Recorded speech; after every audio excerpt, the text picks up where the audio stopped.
नमस्कार, मेरा नाम है ऐश्वर्य अग्रवाल और इतिहास की क्लास में आधुनिक इतिहास की क्लास शुरू कर रहे हैं आज से। और आधुनिक इतिहास जब पढ़ना शुरू करते हैं तो हम सबसे पहले यूरोपीय कंपनी का भारत आगमन पढ़ते हैं और वही आज का टॉपिक होने वाला है। चलिए बिना देर किए शुरू करते हैं आज का टॉपिक, यूरोपीय कंपनियों का भारत आगमन। ये ऐसा टॉपिक है जिससे एक ना एक प्रश्न आपको एग्जाम में, किसी भी एग्जाम की बात हो, प्रश्न मिल जाते हैं कि कौन सी जो कंपनी है या कौन सा देश जो है वो भारत में पहले आया। ठीक है, तो ये ऑर्डर आपको ध्यान में रखना है। दो तीन चीजें बताएंगे, दो तीन आधार हैं जिसके आधार पर आपको क्रम ध्यान में रखना है और व्यवस्थित करने भी आपको आना चाहिए। और बेसिकली चार देशों के नाम आपको ध्यान रखने हैं, सारे के सारे यूरोपीय। ठीक है, सारे के सारे यूरोपीय। एक पुर्तगाली होगा, एक डच होगा, डच मतलब हॉलैंड या नीदरलैंड जिसको बोलते हैं, वाला एरिया। एक होंगे अंग्रेज और एक होगा फ्रांसीसी, फ्रेंच। ठीक है, तो चलिए किन किन आधारों पर इनका क्रम पढ़ना है। तो सबसे पहले कि कब पुर्तगालियों या डच या अंग्रेज या फ्रांसीसियों का भारत सर्वप्रथम आगमन हुआ, कब सर्वप्रथम। अब इनकी तरफ से कौन होगा, कोई व्यापारी होगा, व्यापारी वर्ग होगा या कोई व्यक्ति होगा जो सर्वप्रथम भारत आएगा, उसको काउंट करेंगे।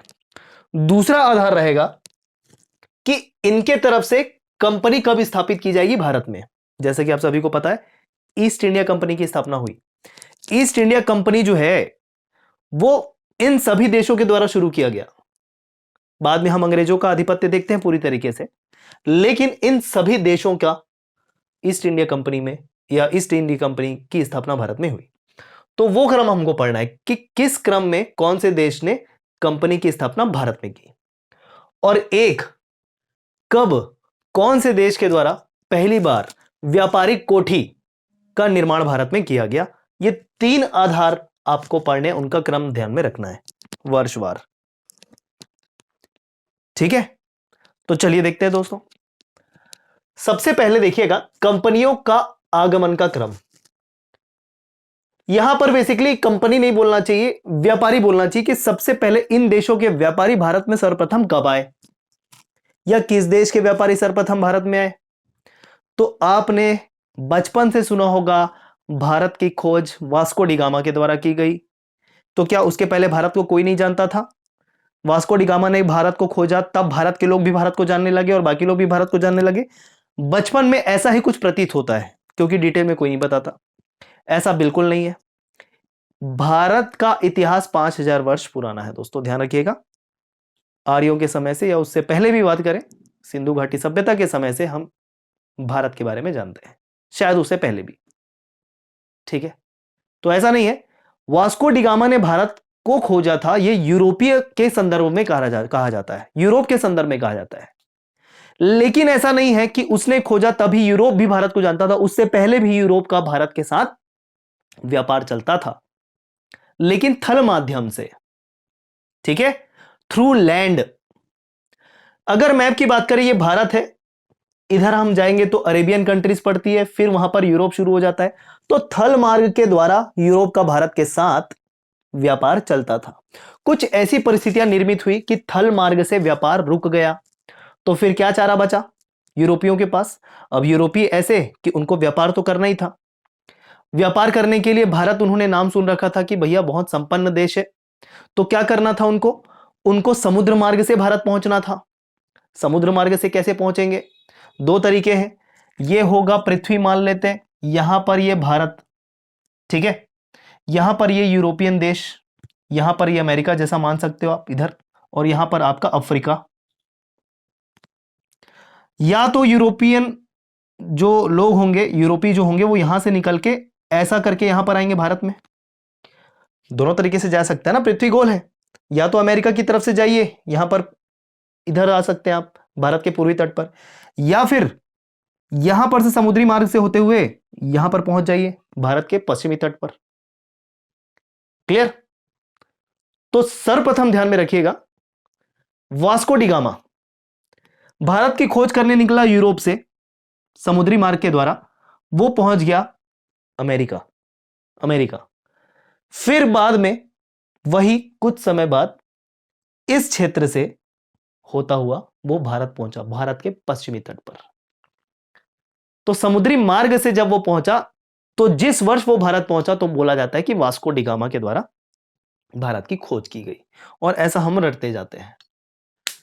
ठीक है, तो वो यूरोप के संदर्भ में था कि हो सकता है पुर्तगालियों या यूरोप ने भारत का नाम, वैसे तो पहले भी था जैसे कि मैंने बताया, संपूर्ण तरीके से या फिर एक तरीके से व्यापार की दृष्टि से संपूर्ण यूरोप भारत को जानने लगा, तो यूरोप की दृष्टि से भारत की खोज वास्को डी गामा ने की, ऐसा कह सकते हो।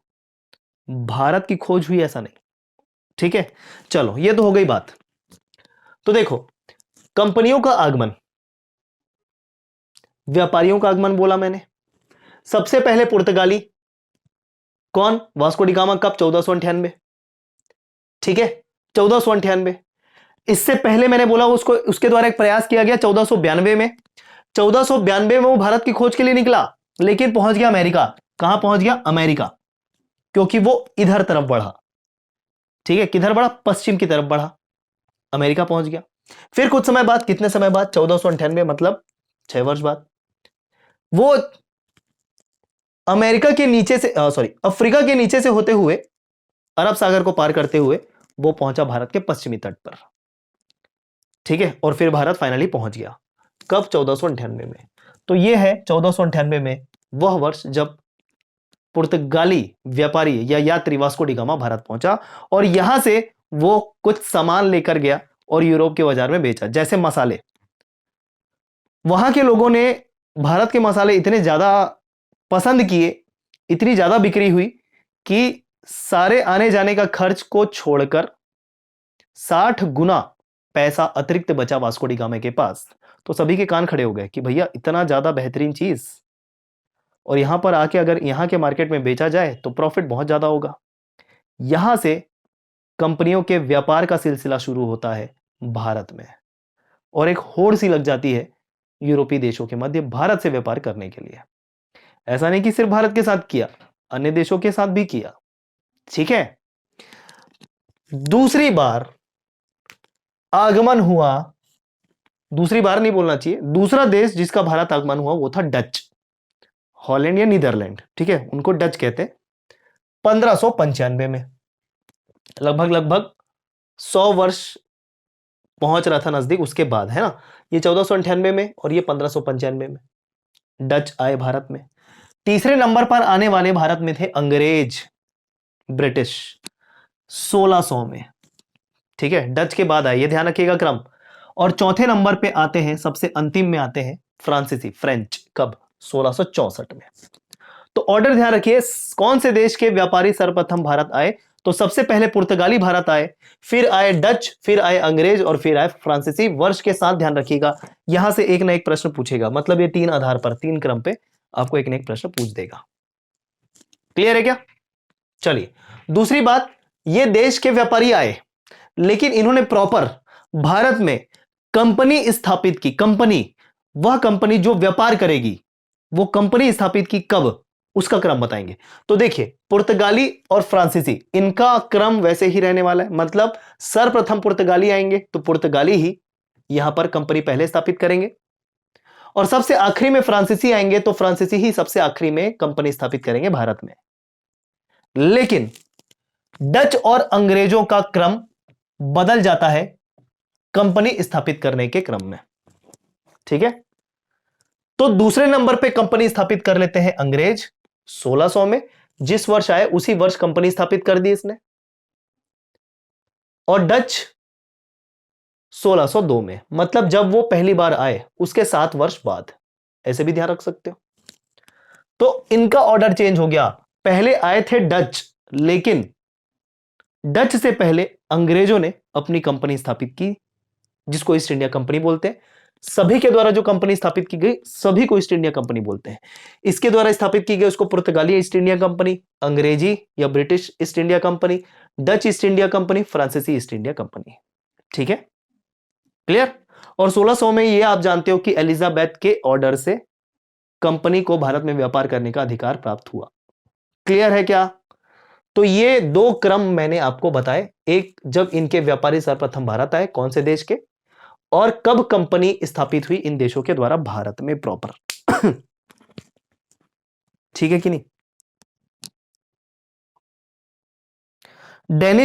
डेनिश को मत करिएगा, जनरली ये 4 देश ही पढ़ते हैं, डेनिश हम नहीं पढ़ते हैं। ठीक है, डेनिश से क्वेश्चन आते भी नहीं, ये चीज आप ध्यान रखेंगे, क्योंकि डेनिश से रिलेटेड ज्यादा कोई क्वेश्चन बनता भी नहीं है।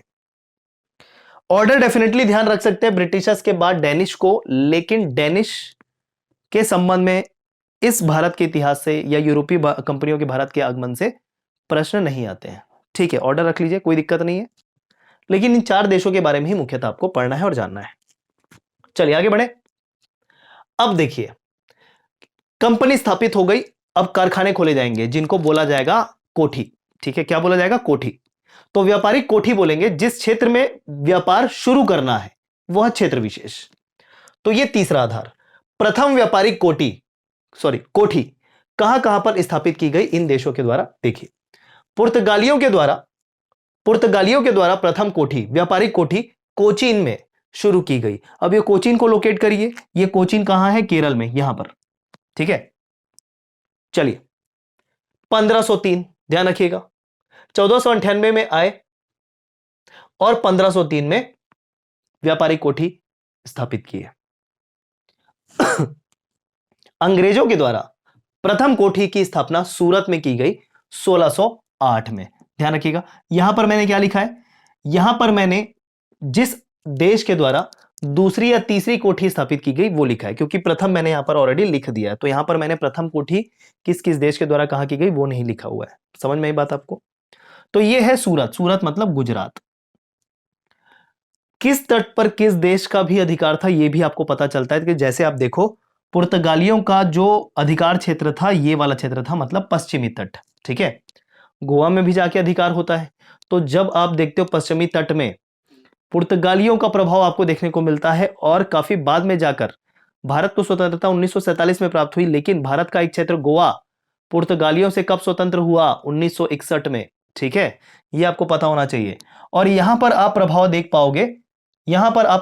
पाओगे, इधर फ्रांसीसियों का। ठीक है, और जैसे यहां पर आपका पौंडुचेरी भी है, वहां पर भी आप फ्रांसीसियों का प्रभाव देख पाओगे ज्यादा। तो एक तरीके से दिमाग में क्वेश्चन बचता है कि पश्चिमी तट की बात करें तो क्या आना चाहिए याद? पुर्तगाली। और जब पूर्वी तट की बात हुए तो फ्रांसीसी। ठीक है, डच भी रहते हैं इस बीच में, और अंग्रेजों का तो पूरा पूरा था ही, आगे जाके सर्वेसर्वा अंग्रेजी बनेंगे। लेकिन ये पुर्तगाली और फ्रांसीसी के बीच में डाउट आता है कि कौन किस तट पे था। चलो, तो सूरत में सर्वप्रथम अंग्रेजों के द्वारा 1608 में व्यापारिक कोठी प्रारंभ की गई। डच के द्वारा मसूलीपट्टनम 1605 में प्रथम व्यापारिक कोठी शुरू की गई। डच के द्वारा सर्वप्रथम पहली व्यापारिक कोठी मसूलीपट्टनम में 1605 में स्थापित की गई। और ये मसूलीपट्टनम कहां पर है? ये देखो, ये कौन सा एरिया? आंध्र प्रदेश का तट। ठीक है क्या? फ्रांसीसियों के द्वारा अपनी पहली व्यापारिक कोठी सूरत में प्रारंभ की गई 1668 में। अब यहां से एक डाउट देखिएगा, जब अंग्रेजों की प्रथम व्यापारिक कोठी के बारे में प्रश्न आपसे पूछेगा तो ऑप्शन में सूरत भी होगा और एक मसूलीपट्टनम भी होगा। मसूलीपट्टनम में आप देख पा रहे हो, अंग्रेजों के द्वारा दूसरी व्यापारिक कोठी प्रारंभ की गई थी 1611 में। यहां पर सूरत में जब स्थापित किया अंग्रेजों ने 1608 में, वहां पर अधिकार देने वाला कौन शासक बैठा था? मुगल शासक शाहजहां। सॉरी। यहां पर कुछ स्थितियां ऐसी निर्मित होती है कि शाहजहां जो है अंग्रेजों से नाराज हो जाता है, और यहां पर जो व्यापारिक कोठी की स्थापना शुरू की गई थी अंग्रेजों के द्वारा 1608 में, वहां पर व्यापारिक कोठी को बंद करवा दिया जाता है शाहजहां के द्वारा।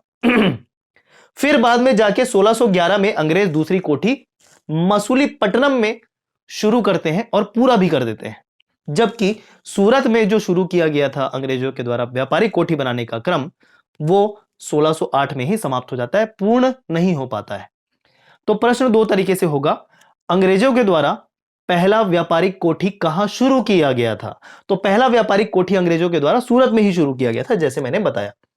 पहला पूरा कहां हुआ अंग्रेजों की व्यापारिक कोठी का निर्माण अंग्रेजों के द्वारा पूरा पहले कहां हुआ? तो मसूलीपट्टनम। दोनों में अंतर स्पष्ट है कि नहीं बताइए?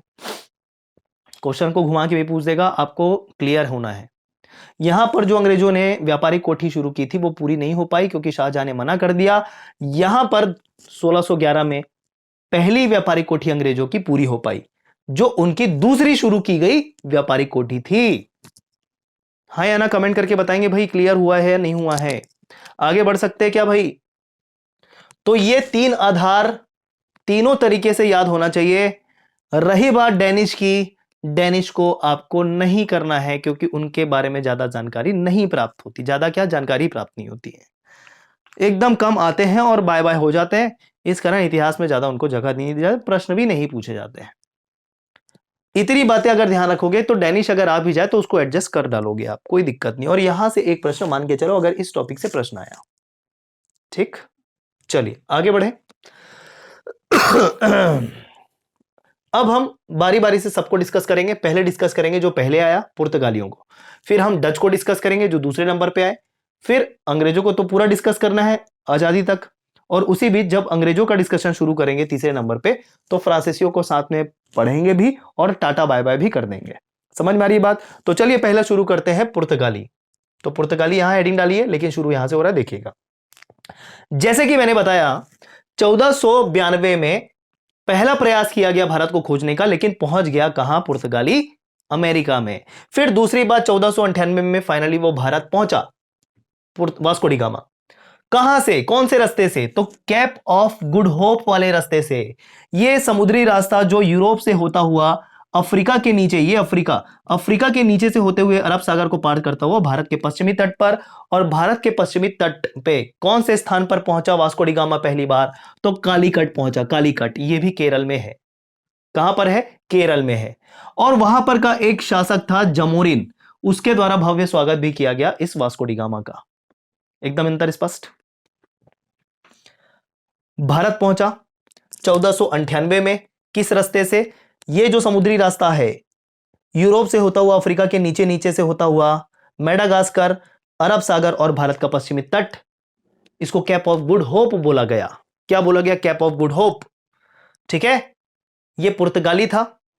ठीक है, इसी कारण हम पहला क्या देख रहे हैं? पुर्तगाली आए। कालीकट तट पर पहुंचा जो केरल में ही था, और जमोरिन वहां का स्थानीय शासक, उसने इसका स्वागत किया। हर एक बात इंपॉर्टेंट है, ध्यान रखिएगा। कालीकट तट पर पहुंचा, लेकिन व्यापारी कोठी कोचीन में बनाया या कोच्चि में बनाया। क्लियर? पहुंचा कहां? कालीकट में। व्यापारी कोठी कहां बनाया? कोचीन में। दोनों अलग अलग बात है, अलग अलग स्थान है, मतलब दोनों केरला में है हालांकि। चलिए आगे बढ़े। अगला बात देखना, जब ये सामान लेकर गया, मसाले लेकर गया, यूरोपीय बाजार में बेचा, पुर्तगाल में बेचा, बहुत ज्यादा डिमांड हुई, बहुत ज्यादा प्रॉफिट भी कमाया। तो इसके बाद एक और व्यक्ति, एक और व्यापारी जिसका नाम होगा पेड्रो अल्बरेज, पेड्रो अल्बरेज, वो भारत आएगा और वह भी भारत से मसाले ले जाकर पुर्तगाली बाजार में बेचेगा। ठीक है, तो फिर से ध्यान रखिएगा, 2 साल बाद 1500 में पुर्तगाल से एक और व्यापारी जिसका नाम था पेड्रो अल्बरेज भारत आया व्यापार के ही उद्देश्य से। क्लियर? तो देखिए, अब यहां पर एक बात हो गई कि हां भारत में बहुत अच्छी अच्छी चीजें हैं भाई, यहां से व्यापार शुरू करना पड़ेगा। पुर्तगाली जो शासन व्यवस्था थी, वहां पर का जो राजा था जिसका नाम था प्रिंस हेनरी, उसी के नेतृत्व में अलग अलग वायसराय या गवर्नर, वायसराय या गवर्नर, वो वायसराय गवर्नर नहीं जो भारत में नियुक्त हुए थे, वो वायसराय गवर्नर नहीं, पुर्तगालियों के, पुर्तगाल देश में रहकर जो वायसराय गवर्नर होते थे उसकी बात कर रहा हूं। तो वहां का शासक कौन? Prince Henry. और इसके नेतृत्व में जो वहां के गवर्नर और वायसराय होते थे, वो भारत की यात्रा पर भेजे गए व्यापार के उद्देश्य से। तो इसी वजह से चूंकि ये प्रिंस हेनरी के नेतृत्व में पुर्तगाली गवर्नर या वायसराय भारत व्यापार करने आ रहे हैं, इस कारण प्रिंस हेनरी को द नेविगेटर बोला जाता है। क्या बोला जाता है? नेविगेटर। नेविगेशन मतलब क्या? जब हम किसी स्थान को ढूंढते हैं मैप से, उसको नेविगेशन बोलते हैं, राइट? तो चूंकि ये इसके नेतृत्व में भारत को खोजा जा रहा है, जाकर व्यापार करने के लिए भेजा जा रहा है, इसको द नेविगेटर बोला गया। तो यही है, प्रिंस हेनरी के नेतृत्व में वैश्विक खोज की शुरुआत हुई पुर्तगाल में। क्लियर? अभी पुर्तगाल ही पढ़ रहे, कोई और देश की बात नहीं कर रहा हूं मैं। आगे बढ़े। चलिए, अब जैसे मैंने कहा, ऐसे वायसराय या गवर्नर जिनके नेतृत्व में भारत में व्यापार का विकास शुरू हुआ पुर्तगालियों के द्वारा, पुर्तगाली वायसराय के नेतृत्व में, उसकी बात करूंगा। राजा है प्रिंस हेनरी। अलग अलग वायसराय अब भारत आएंगे, जिसमें से पहला होगा फ्रांसो द अल्मीडा। यहां से बहुत इंपॉर्टेंट चीज समझिएगा। पहला वायसराय या गवर्नर, पहला वायसराय या गवर्नर जो भारत आया व्यापार के उद्देश्य से, जिसका नाम था फ्रांसो द अल्मीडा। अल्मीडा करके भी ध्यान रखोगे तो भी चलेगा। 1505 में भारत आया, 1509 तक रहा। ठीक है। इसने एक नीति चलाई भारत में व्यापार को लेकर, ब्लू वाटर पॉलिसी। इंपॉर्टेंट है, ब्लू वाटर पॉलिसी। ये क्या थी ब्लू वाटर पॉलिसी? ये ब्लू वाटर पॉलिसी ये थी कि इस समुद्री मार्ग में पुर्तगालियों का ही आधिपत्य हो जाए, उनका ही अधिकार हो जाए संपूर्ण तरीके से। और इस समुद्री मार्ग में अधिकार तो हो, यहां पर भारत के आसपास के जो समुद्री क्षेत्र हैं, जिसको हिंद महासागर कहा जाता है, वहां पर भी पुर्तगालियों का संपूर्ण अधिकार हो, ऐसी कोशिश की गई अल्मीडा के द्वारा, और इसी को ब्लू वाटर पॉलिसी कहा गया।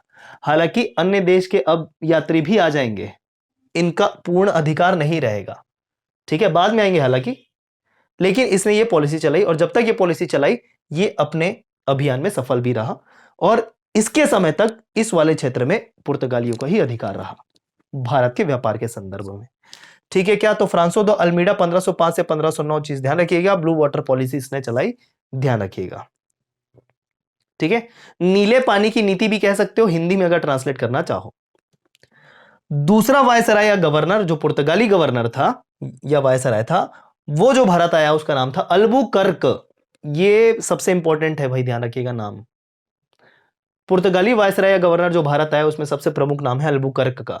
1509 में भारत आया, 1515 तक भारत में रहा। ठीक है। इसने भी कुछ नीतियां चलाई, देखिएगा। अल्बुकर्क को भारत में पुर्तगाली शक्ति का वास्तविक संस्थापक कहा जाता है। ठीक है, इंपॉर्टेंट पॉइंट पहला, अल्बुकर्क के संबंध में। पुर्तगाली शक्ति का भारत में वास्तविक संस्थापक कौन? अल्बुकर्क। इसने अपनी राजधानी बना ली प्रॉपर कोचीन को व्यापार करने के लिए। इसने एक अभियान चलाया, ठीक है, जिसको विवाह अभियान नहीं बोलना चाहिए, एक नीति चलाई जिसको विवाह नीति बोला गया। ये क्या किया कि यहां पर आके भारत की स्थानीय महिलाओं से शादी किया। ठीक है। और जितने भी लोग यहां पर पुर्तगाल से आए उन्होंने भी ऐसा किया कि स्थानीय महिला, भारतीय महिला से शादी इन्होंने की और पुर्तगाली कल्चर बढ़ाया भारत में। तो इस तरीके से क्या हुआ, भारत के लोग, यहां पर के लोग पुर्तगालियों को अपना मानने लगे और आसानी से व्यापार इनका चलता रहा। चूंकि अपना मानते थे तो व्यापार करने में कोई आपत्ति भारतीयों को नहीं हुई। मस्त सामान यहां से उठाते थे, भेजते थे यूरोप। बड़े आसानी से इस नीति के द्वारा व्यापार इनका चलता रहा। तो विवाह की नीति अपनाया किसने? अल्बुकर्क ने। ध्यान रखिएगा, वहीं की स्थानीय महिला से शादी कर कुछ समय के लिए बस गया वहां पर। और इन सब का एक उद्देश्य होता था, 3G का उद्देश्य। 3G मतलब God, gold and glory. God मतलब आकर भारत में ईसाई धर्म का प्रचार करना, गॉड के बारे में बताना। गोल्ड मतलब गोल्ड की चाह, अब केवल सोने की चाह नहीं थी, अन्य सामान या वस्तुओं की चाह भी थी जो भारत से प्राप्त होती थी, तो उसको गोल्ड कह दिया गया। ग्लोरी, ग्लोरी मतलब कौन सर्वश्रेष्ठ है यूरोप में, उसको ग्लोरी कहा गया। तो एक तरीके से होड़ लग गई ग्लोरी पाने के लिए कि कौन सर्वश्रेष्ठ है भारत से व्यापार करने के संदर्भ में। तो ये 3G का चलन हुआ इस समय। क्लियर? चलो, अल्बुकर्क के द्वारा ही ध्यान रखिएगा, इंपॉर्टेंट। यहां पर आपको बहमनी वंश पढ़ाए थे, याद है जस्ट पिछले क्लास में। शासक का नाम बताए थे आदिल शाह। क्षेत्र ध्यान रखिएगा बीजापुर। 1510 में क्या हुआ? अल्बुकर्क के द्वारा 1510 में बीजापुर से गोवा को अलग कर लिया गया। बीजापुर के अंतर्गत आने वाला एक क्षेत्र था गोवा, तटीय क्षेत्र गोवा आदिल शाह के अंतर्गत आता था। तो अल्बुकर्क ने आदिल शाह से गोवा को छीन लिया, जो बीजापुर के अंतर्गत आता था। ठीक है। तो गोवा को पुर्तगाल साम्राज्य में, साम्राज्य भी नहीं बोलना चाहिए, एक तरीके से पुर्तगाल कंपनी में मिलाने वाला कौन था? दूसरा पुर्तगाल वायसराय जो भारत आया व्यापार करने के उद्देश्य से, अल्बुकर्क। लेकिन ध्यान रखिएगा अभी गोवा राजधानी नहीं बनी है अल्बुकर्क के समय में। ठीक है, अभी इसकी राजधानी चल रही है कोचीन। गोवा को बस ले लिया आदिल शाह से। तो इतनी बातें अल्बुकर्क के संबंध में है, इस कारण ये इंपॉर्टेंट है। तीसरा, तीसरा वायसराय पुर्तगाली जो भारत व्यापार करने के उद्देश्य से आया उसका नाम था Nuno da Cunha. Nuno da Cunha. राजधानी इसने बना दिया किसको? गोवा को। क्लियर? अल्बुकर्क ने गोवा छीना, अपने पुर्तगाल क्षेत्र में मिलाया, राजधानी बना दिया नूनो डी कुन्हा ने। एकदम क्लियर है क्या? और आप देख पा रहे हो जब पुर्तगालियों का सिलसिला यहां से शुरू हो रहा है वो पूरा 1961 तक चलता है। गोवा आखिरी में आजाद हुआ। गोवा के साथ दमन और दीव भी आजाद होते हैं 1961 में ही।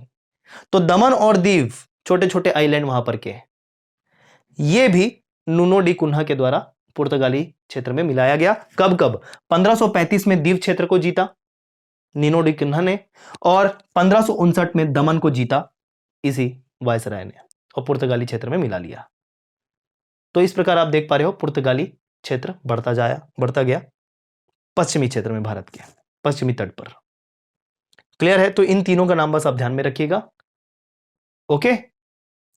अब पुर्तगाली आए तो केवल सामान लेके नहीं गए, कुछ देन भी थी भारत को इनके द्वारा। क्या क्या देन थी? Printing press. एक इंपॉर्टेंट क्वेश्चन बन सकता है कि प्रिंटिंग प्रेस किस देश की देन है भारत को? तो भारत को प्रिंटिंग प्रेस की जो देन है वो पुर्तगाल के द्वारा है। ध्यान रखिएगा। तो पुर्तगाल जो है प्रिंटिंग प्रेस को इंट्रोड्यूस किया भारत में। पपीता पुर्तगालियों की देन है। अल्फांसो आम, अल्फांसो आम जब नाम सुनते हो तो बहुत ही प्रसिद्ध है, पश्चिमी तट में प्रसिद्ध है अल्फांसो आम। ठीक है भाई? तो अल्फांसो आम पुर्तगालियों की देन है। अनानास, पाइनएप्पल पुर्तगालियों की देन है। तंबाकू, काजू, ये सारे पुर्तगालियों की देन है। तो ये बहुत ही इंपॉर्टेंट पॉइंट है दोस्तों, ध्यान रखिएगा। तो ये था पूरा पुर्तगाल। ठीक है, आगे बढ़े। अगला हम पढ़ लेते हैं डच के बारे में। छोटा सा इतिहास, जल्दी टाटा बाय बाय हो जाएंगे। देखिएगा 1595 में जो इनका सिलसिला शुरू होता है, जब ये प्रथम बार भारत में आए थे, 1759 तक रहते हैं, और 1759 के बाद इनका पूर्ण तरीके से भारत से सफाया हो जाता है।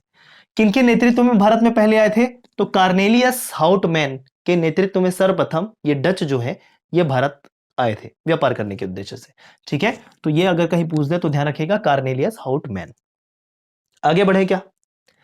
अब इनका व्यापार केवल भारत से नहीं था, ये सबसे पहले कहां गया पता है? भारत में आने से पहले ये गया इंडोनेशिया, मतलब भारत के और पूर्व की तरफ। ये इस तरीके से आए और पहले गए इंडोनेशिया, और इंडोनेशिया से फिर भारत आए। ठीक है, तो जब आप देख पा रहे हो 1595 में भारत आए, उससे पहले ये इंडोनेशिया से व्यापार करते रहे थे। ठीक, तो इंडोनेशिया से क्या लेके जाते थे? इंडोनेशिया से मसाले लेके जाते थे। जबकि अब पुर्तगालियों को देखा कि पुर्तगाली जो है वो भारत से मसाले लेकर जाते थे। तो भारत से क्या लेकर जाते थे? भारत से ये वस्त्र लेकर जाते थे। ठीक है, तो इंपॉर्टेंट हो सकता है, डच जो है वो भारतीयों से वस्त्र लेकर जाते थे यूरोपीय क्षेत्र में, अपने क्षेत्र में, मतलब हॉलैंड में, नीदरलैंड में। ठीक, चलो आगे बढ़े। डायरेक्ट एक अगला पॉइंट ध्यान रखिएगा 1759 का, जब इनकी समाप्ति होने वाली है। एक बेदरा का युद्ध, बेदरा मतलब बंगाल का एक क्षेत्र, वहां पर इनका युद्ध अंग्रेजों के साथ होता है, और अंग्रेजों से पराजय के बाद इनका पूरी तरीके से सफाया भारत से हो जाता है और ये चले जाते हैं वापस। क्लियर? तो ये था डच। अगली क्लास में हम क्या पढ़ेंगे? अगली क्लास में हम पढ़ेंगे अंग्रेज और फ्रांसीसी। फ्रांसीसी का सफाया हो जाएगा और अंग्रेज पूरा रहने वाले हैं 1947 तक। तो सीक्वेंस वाइज चलेंगे, समझने में भी आसानी होती है इस तरीके से, आई होप। अब एक चीज देखिएगा, देखिए डच के द्वारा तीसरी दूसरी कोठी कहां कहां बनाई गई, बाकी जो जैसा है वैसे ही है, ध्यान रखिएगा। अंग्रेजों की दूसरी कोठी ऑलरेडी बता चुका हूं मैं कि मुसलीपट्टनम में शुरू की, जो पूर्ण हुआ कार्य इनका। अब हम डच के बारे में बात करेंगे। ठीक है, डच के द्वारा पहली कोठी तो वहां पर बता दिया। डच के द्वारा जो दूसरी कोठी, व्यापारिक कोठी शुरू की गई, वो शुरू की गई पुलिकट में। पुलिकट कहां है? आंध्र प्रदेश में ही। पुलिकट जो है आंध्र प्रदेश और तमिलनाडु का बॉर्डर हिस्सा है, ये चीज मान सकते हो, सीमा क्षेत्र है, ये मान सकते हो। तो पुलिकट जो है प्रॉपर आंध्र प्रदेश। दूसरी व्यापारिक कोठी डचों के द्वारा यहां पर बनाई गई 1610 में। तो डच के द्वारा तीसरी कोठी कहां पर? सूरत में। कैसे याद रखोगे? सबसे पहला कोठी अंग्रेजों के द्वारा सूरत में, सबसे पहला व्यापारिक कोठी फ्रांसीसियों के द्वारा सूरत में, तीसरा कोठी सूरत में डचों के द्वारा। कर सकते हो ना ऐसा याद? तो सूरत में क्या क्या ध्यान रखना? अंग्रेजों की पहली कोठी, फ्रांसीसियों की पहली कोठी और डच की तीसरी कोठी। याद हो जाएगा कि नहीं? ये देखो फ्रांसीसियों की पहली कोठी सूरत में बताया था आपको। ठीक है, पुलिकट मतलब एक ही नाम, केवल डच की दूसरी कोठी के तौर पे आपको ध्यान में रखना है।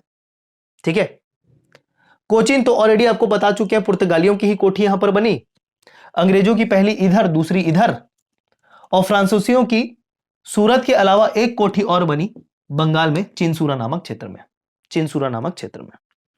ठीक है, तो ये था पूरा मैप, और मैप से समझाने की मैंने कोशिश की। अन्य देशों के द्वारा और कितनी कोठियां कहां कहां शुरू की गई वो भी आपको मैप से बता दिया मैंने। ठीक है दोस्तों, तो ये था आज की क्लास। यूरोपियों का भारतीय आगमन में ये पहला क्लास था। अगली क्लास में भी इनके बारे में कुछ बातें जो शेष रह गई है वो हम देखेंगे। चलिए फिर मिलते हैं, धन्यवाद।